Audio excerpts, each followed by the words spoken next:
बेरोजगारी, पलायन और शिक्षा के बाद जो तीसरी सबसे बड़ी समस्या दिखी वो है किसानों की समस्या। बिहार का जो किसान है वो बदहाल है।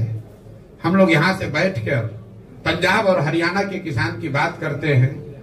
बिहार में जो खेती है ये कमाने का जरिया नहीं है। आप गांव देहात में सुनते होंगे, लोग कहता है कि भैया रोपनी करने आए हैं, कमाने के लिए लुधियाना जाएंगे। इस लाइन को ध्यान से सुनिए।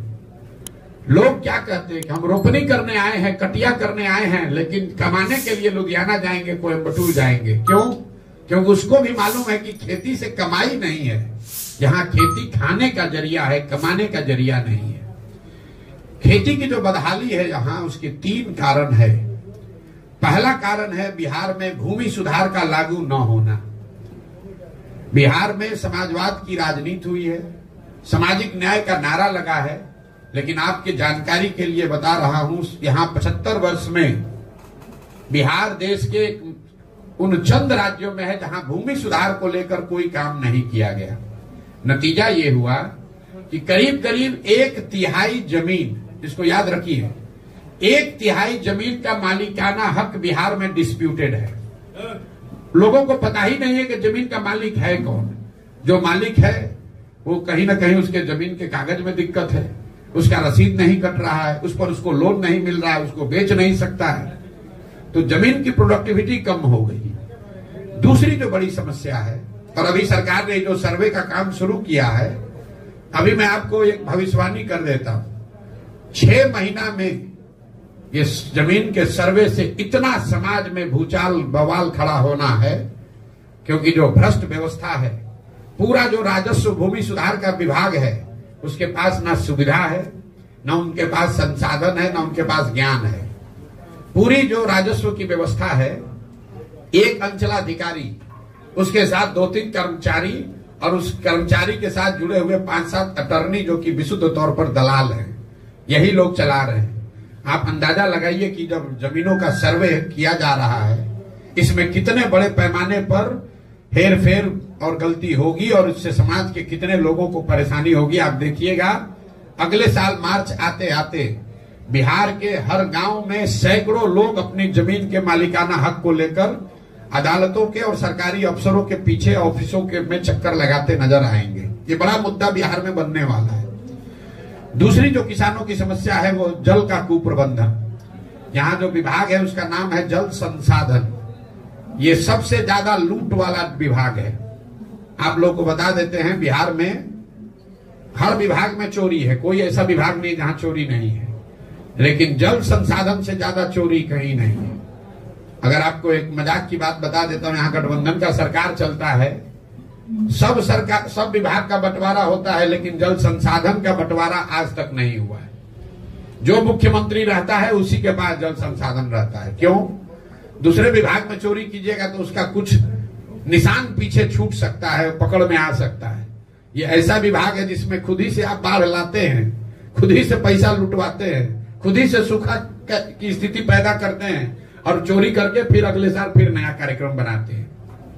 तो बिहार में जो जल संसाधन कुप्रबंधन है, इसका नतीजा ये है कि यहाँ 50% भूमि, इसको आंकड़े को याद रखिए, 50% भूमि बाढ़ से प्रभावित है, लेकिन बाकी का जो 50% है उसमें आधी से ज्यादा भूमि में जल जमाव की बहुत बड़ी समस्या है।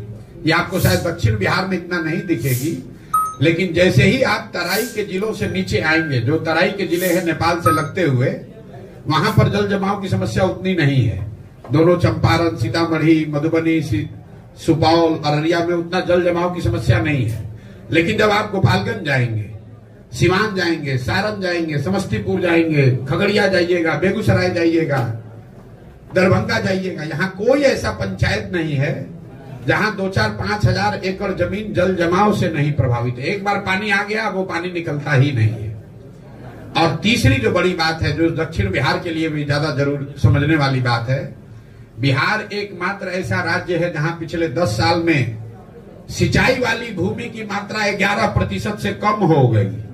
दूसरे राज्यों में सिंचाई की सुविधाओं का विस्तार हुआ। पिछले 10 वर्ष में बिहार में सिंचाई की जो व्यवस्था है वो नहरों के रखरखाव और नलकूप के रखरखाव के अभाव में 11% कम हो गया। आप गांव देहात में चलिएगा तो आप लोगों को दिखता होगा, लोग बताते हैं कि भैया इसोन कैनाल का पानी पहले आता था, अब पानी नहीं पहुंचता है क्योंकि सिल्ट पड़ गया, रखरखाव नहीं हुआ। तो ये आंकड़ा याद रखिए, अगर आज से 10 वर्ष पहले 100 एकड़ जमीन को सिंचाई की सुविधा बिहार में थी तो वो घट के अभी 89 एकड़ ही रह गया है। लेकिन भूमि सुधार और जल कुप्रबंधन के बाद भी जो यहाँ पैदा हो रहा है, किसानों की जो सबसे बड़ी समस्या है कि जो अनाज यहाँ पर किसान पैदा कर रहा है वो उसको उचित दाम नहीं मिल रहा है। एक आर्थिक सर्वेक्षण बताता है कि बिहार में किसान जो पैदा कर रहे हैं उसका उचित दाम न मिलने की वजह से बिहार के किसानों को हर साल, इसको याद रखिए, प्रति वर्ष 15 से 20 हजार करोड़ रुपए का नुकसान हो रहा है। ये पूरा जो शाहबाद का एरिया है, ये धान का कटोरा लोग कहते हैं, यहाँ धान की खेती होती है। मैं आपको चुनौती दे रहा हूं, आप मुझे कोई किसान दिखाइए जिसने 2100 रुपया में, 2200 रुपया में अपना धान पिछले 2 वर्ष में बेचा हो। हर किसान यहाँ 1400, 1500, 1600 में ही अपना धान बेचा है। जो पैक्स की व्यवस्था है यहाँ, उसका आंकड़ा सुन लीजिए। हम लोग कहते हैं कि पंजाब में, हरियाणा में किसान बहुत धनी है। भैया पिछले 10 वर्ष में पंजाब में 70% धान और करीब करीब 75% गेहूं सरकारी समर्थन मूल्य पर सरकार के एजेंसियों के द्वारा खरीदा गया है। बिहार में पिछले 10 वर्ष में 13% धान, याद रखिए 13% धान और 1% गेहूं ही सरकारी एजेंसियों के द्वारा, पैक्स के द्वारा सरकारी समर्थन मूल्य पर खरीदा गया है। तो 2000 का धान जब किसान 1400-1500 में बेचेगा तो स्वाभाविक है कि उसको नुकसान होगा ही होगा। तो ये किसानों की जो 3 बड़ी समस्या है, भूमि सुधार का लागू न होना, जिसकी वजह से भूमि की, जमीन की प्रोडक्टिविटी और उसमें इन्वेस्टमेंट कम हो रहा है, दूसरा जल का कुप्रबंधन और तीसरा फसलों के दाम का न मिलना।